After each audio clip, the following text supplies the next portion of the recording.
Ketdingmi Islom? Ketdingmi? Bo'lib qayeramiz? Nima? Oldingi kofe ichdingmi?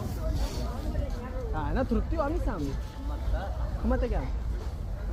Undan bir yo'la chiqib, Ramyon bilan kofe solamiz. Xo'sh.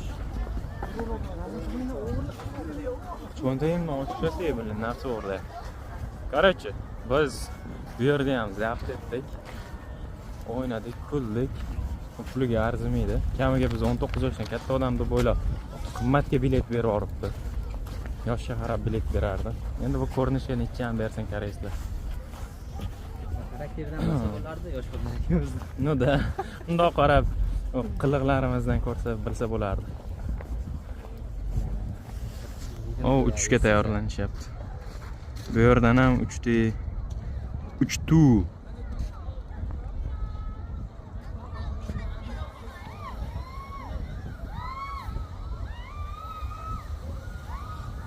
Mana shunda uchib mana shu yerda to'xtaydi. Xo'sh. Qarab tavsiya qilmayman, kelmanglar. Birinchidan bir marta kiriladi, chiqqandan keyin qayta kirib bo'lmaydi. 5 minutdan keyin chiqib ketib qolsa qayta kiraman desanglar ham bu mumkin emas. Lekin ichida qorin ochib qolsa, bu ichidagi ovqatlari qimmat, hamma narsasi qimmat. Lekin pedaldan narsa chaqirtirish mumkin emas. Shu ovqat chaqirtirishlari mumkin emas.